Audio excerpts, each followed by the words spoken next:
No saben, estamos tratando el tema del autoconocimiento, es decir, de la importancia que tiene conocerse para poder acceder al conocimiento de Dios y a la dinámica de la vida divina.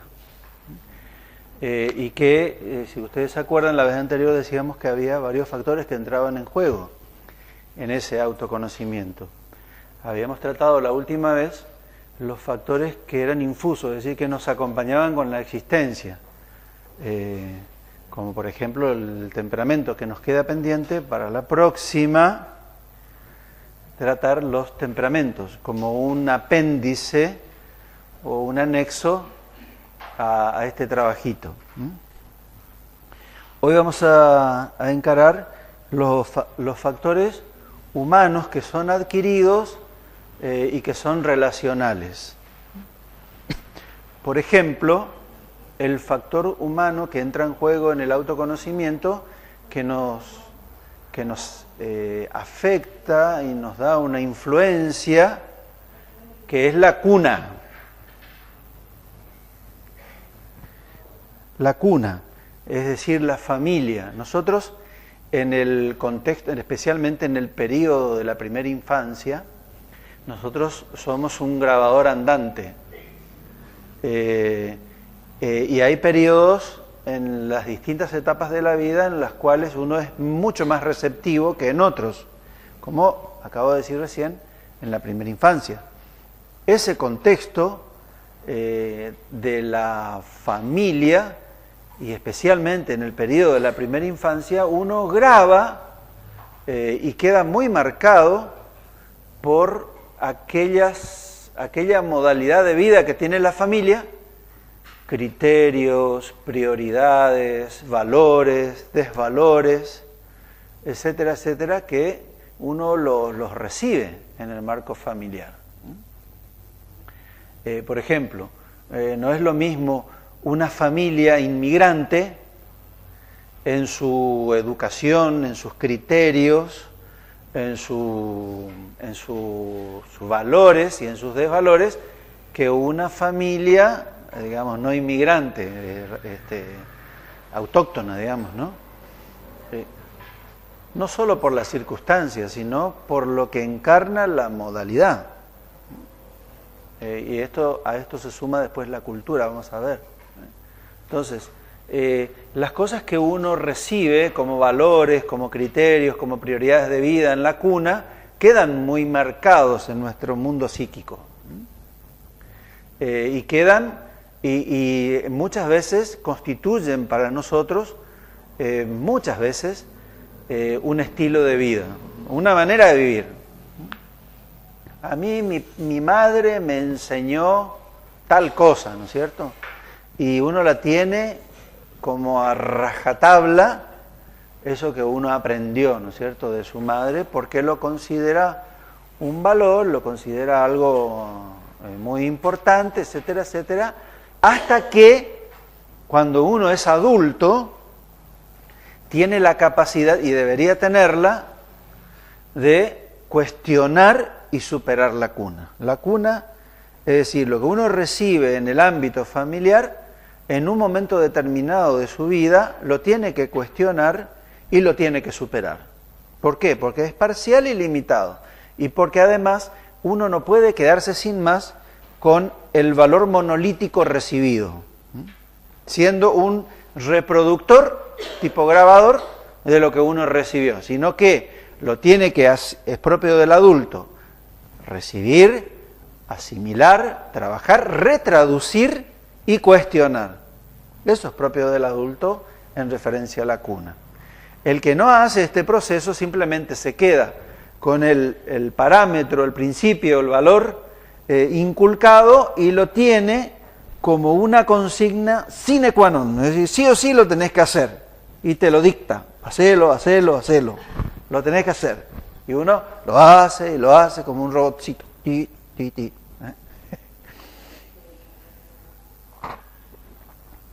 Mi familia, por parte de mi padre, son inmigrantes y nos decían, esto siempre comento, ¿no?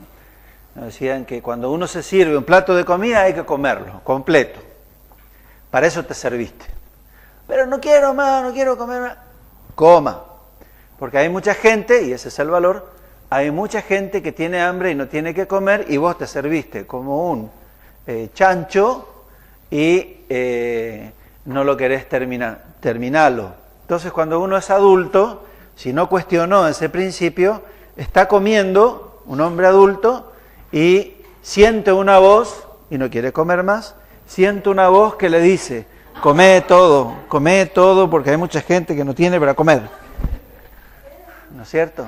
Entonces uno cuestiona la cuna y dice, no, ¿y por qué voy a comer si no tengo más ganas de comer? Más ganas de comer? ¿Por qué voy a tener que comer todo? Lo voy a guardar y si viene un pobre se lo voy a dar, lo voy a comer y lo voy a compartir. Se terminó el tema y hemos superado la cuna. Un valor muy valioso, razonable, porque a los pobres siempre hay que tenerlos presentes, pero no quiere decir que uno se vuelva esclavo de esa consigna sin cuestionarla. ¿Queda claro o no? Tenemos una cantidad impresionante de criterios, principios, valores y desvalores que nos vienen dados del ámbito familiar. Es cuestionar, uno tiene que aprender a cuestionar. Es un valor, hay que recibirlo, pero hay que cuestionarlo, ¿no? Y parte del proceso de autoconocimiento es darse cuenta de lo que uno lleva consigo como consigna, como principio, como criterio, como valor o desvalor de la cuna familiar, darse cuenta y a partir de darse cuenta hacer un trabajo, y eso es todo propio del autoconocimiento de superación de la cuna, ¿no? La cuna hay que superarla, bien, pero hay que darse cuenta. Y eso es propio, sí, cuesta porque uno tiene, no quiere perder el lazo afectivo, pero no quiere decir amar menos o amar más, superar la cuna. No quiere decir dejar de amar afectivamente o dejar de lado lo bueno que mis padres me enseñaron, no tiene nada que ver. Es el amor a la verdad y el amor a la libertad, que es más grande que mis padres, que yo y que cualquiera. Eso es propio, consecuente de el autoconocimiento. Te da el autoconocimiento, darte cuenta. También es parte del autoconocimiento darte cuenta de la limitación que te genera solamente la cuna. En segundo lugar, la realidad de la cultura. Nosotros somos formados por una cultura inmediata y una cultura global. Ambas, la inmediata, es decir, aquel contexto amplio que va mucho más allá del círculo familiar, en el cual entra la calle, la escuela, la ciudad, la idiosincrasia de un país, etcétera, etcétera, y se abre a una cultura global, a elementos comunes que tenemos con otras culturas que son distintas a la nuestra, pero que compartimos.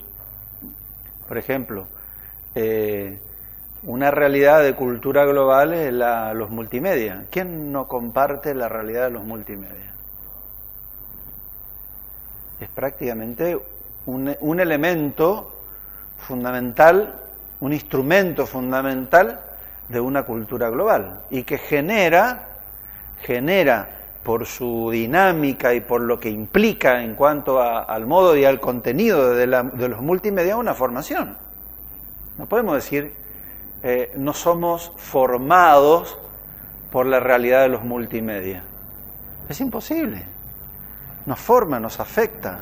La televisión nos marca, uno por más que tenga criterios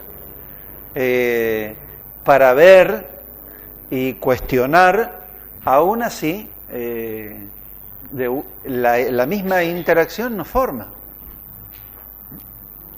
La idiosincrasia de las culturas inmediatas, nosotros por ejemplo como correntinos tenemos una cultura propia, con connotaciones propias, que no lo tienen, y vértices y acentos que son propios, que no lo tienen otras culturas.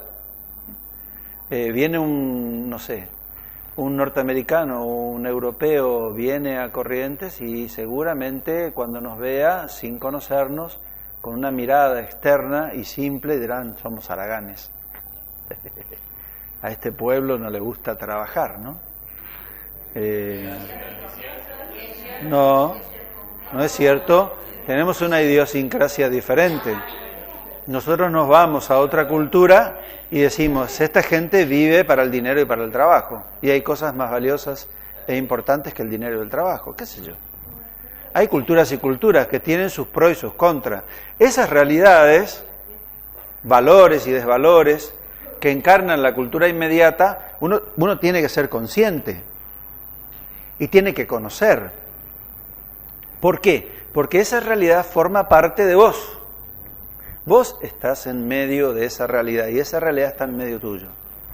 Vos no podés decir, yo soy totalmente impermeable a la situación, no sé, a la idiosincrasia laboral correntina. No. Tengo parte, soy parte, tiene parte en mí.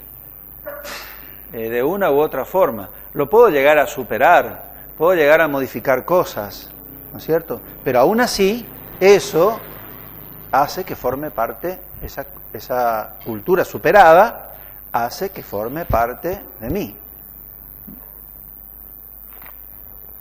Gracias. Entonces, la cultura no es algo meramente exógeno, ¿eh? Es algo exógeno que forma parte, y es integrado y forma parte, si no, somos unos marcianos, no nos conectamos con la realidad concreta, nos guste o no. Entonces, uno en el camino del autoconocimiento, uno tiene que incluir esos elementos que son propios de la cultura, inmediata y global. Y trabajarlos, porque esa es la idea del autoconocimiento. La idea del autoconocimiento es que uno se dé cuenta, le ponga nombre y pueda trabajar. Ese darse cuenta y ponerle nombre es propio del autoconocimiento. Si uno no hace ese paso, entonces no puede trabajar. ¿Sobre qué va a trabajar? Si no se da cuenta y no lo hace propio. ¿Sobre qué va a trabajar? Por eso de ahí la importancia del autoconocimiento, ¿no? ¿Cómo uno va a cuestionar elementos negativos de una cultura inmediata o global? Si no se da cuenta, si no le pone nombre. Entonces, por eso es tan importante el autoconocimiento. ¿Se entiende o no? Muy bien.